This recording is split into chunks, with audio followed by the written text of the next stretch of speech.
देखिए दीदी, हम लोग जानते हैं जो शिव चर्चा क्या है। अभी सुशील भैया कितना अच्छा समझा के गए हैं। जो नहीं जानता है उसको इस ढंग से समझाइए जो तीन सूत्र को पूरा अच्छी तरह से समझ ले। देखिए दीदी, हम लोग भी अज्ञान थे। एक समय था जो हम लोग को भी कुछ नहीं आता था और हम लोग जाते थे तो बैठते थे, सबसे पीछे जाकर बैठते थे और सुनने का और समझने का कोशिश करते थे दीदी लोग भैया लोग क्या बोलते हैं। जब धीरे धीरे हम लोग को समझ में आया तो अभी हम लोग को कोई बोलता है जो चलो शिव चर्चा में, हम लोग खुद दौड़ पड़ते हैं। हम लोग इंतजार करते हैं जो कल हमको जाना है तो टाइम पे हम लोग रेडी रहते हैं जो नहीं हम लोग को शिव गुरु का चर्चा में जाना है। तो देखिए दीदी, एक टेंशन होता है जैसे अपना घर परिवार में काम धाम का टेंशन होता है, उसी तरह हम लोग को चर्चा के लिए भी टेंशन होना चाहिए। देखिए दीदी, हम लोग का ये इलाका में कम गुरु बहना नहीं है, बहुत है। लेकिन सच कहिए, खाना पीना खाई होगी, अपना घर में विश्राम कर रही है। लेकिन जब हम लोग कोई कष्ट में पड़ते हैं, कोई आफत विपत में पड़ जाते हैं, तब बोलते हैं हे शिव गुरु, आप तो बहुत दयालु हैं, आप क्यों नहीं दया करते हैं, जल्दी से दया कर दीजिए। वो भी गुरु तो मुझसे आशा लगाते हैं जो मेरी शिष्या है, कम से कम 2 घंटा नहीं तो कम से कम 5 मिनट भी आके मेरी चर्चा में बैठे। देखिए दीदी, एक पक्षी है, उसको दाना डालिएगा ना तो 1 दिन नहीं आएगा, 2 दिन नहीं आएगा, एक एक करके आने लगेगा।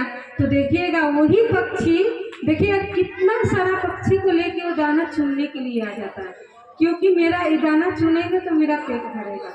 उसी तरह भी हम लोग को आदेश मिला है 3 सूत्र का पालन करने के लिए। तो दीदी, आदेश का तो पालन हम लोग नहीं सही से कर पाते हैं। अगर सही से कर लेते 3 सूत्र का पालन तो हम लोग का जीवन में जो भी छोटा मोटा दिक्कत आता है वो नहीं आता।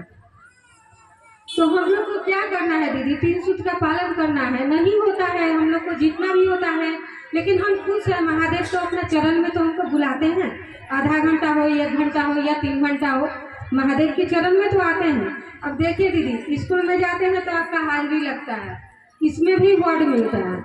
जो बच्चा अब्सेंट नहीं करता है उसको प्राइज मिलता है।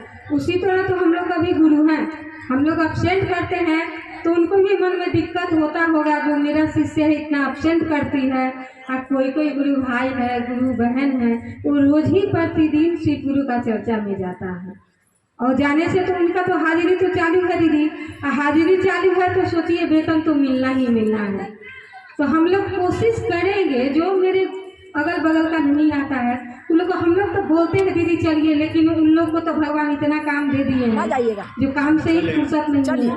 लेकिन आज 2 गुरु बहना मेरी खटाल से आई है, उसका चरण में प्रणाम करते हैं। महादेव दया किया जो वो लोग आई है कि नहीं। देखिए दीदी, अपना खुशी से खुशी नहीं होता है, दूसरे को अगर खुशी मिलता है ना तो उसमें और ज्यादा आनंद आता है कि नहीं। अपना खा लेंगे, आप भूखे रहिएगा तो हमको वो जो खाना खाए हैं क्या हमको अच्छा लगेगा, मन में जरूर अफसोस आएगा, हम तो खा लिए दीदी नहीं खाई। तो हम क्या करेंगे, दीदी को खिलाने का कोशिश करेंगे, ये दीदी किसी तरह खा ले जो इनका भी थोड़ा सा आनंद मिल जाए जैसे मुझे आनंद मिला है। देखिए दीदी, सुख मिले तो हम बोलते हैं गुरु महादेव इतना दया कीजिएगा, जो आपका शिष्य है वो भी अजू नहीं है, वो भी उस सब पे इतना दया बरसा दीजिए, इतना दया कर दीजिए जो आपकी चर्चा में कम से कम आए। देखिए दीदी, पूजा कीजिए, पाठ कीजिए, हम नहीं जानते हैं तो सब में तो भगवान फल देते ही हैं, लेकिन मेरे गुरु का चर्चा ऐसा है जो महादेव को जो बोलते हैं वो हो जाता है। बात सही है दीदी, बहुत बड़ा अनुभूति उतरता है जो हम लोग बता भी नहीं सकते हैं।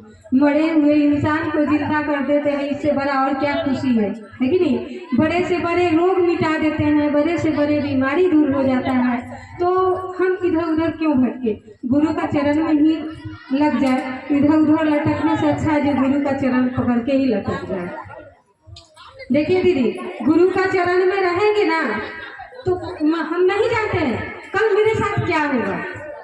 अभी जो मेरे साथ समय जो बीत गया है उसका हम गणना कर सकते हैं, लेकिन मेरे साथ कल क्या होगा इसका गणना हम कर कर सकते हैं? नहीं कर सकते हैं। इसका गणना मेरे महादेव करेंगे। जब वो रुलाते हैं वही, हंसाते हैं वही, मारते वही, दिलाते वही, तो फिर हम इधर उधर क्यों माथा दौड़ाएंगे? जो इधर जाएंगे तो ठीक हो जाएंगे, उधर जाएंगे तो ठीक हो जाएंगे। महादेव के ऊपर ही छोड़ देना चाहिए। महादेव को जो खुशी होता है वो करते हैं तो उसमें हमको आनंद मिलता है।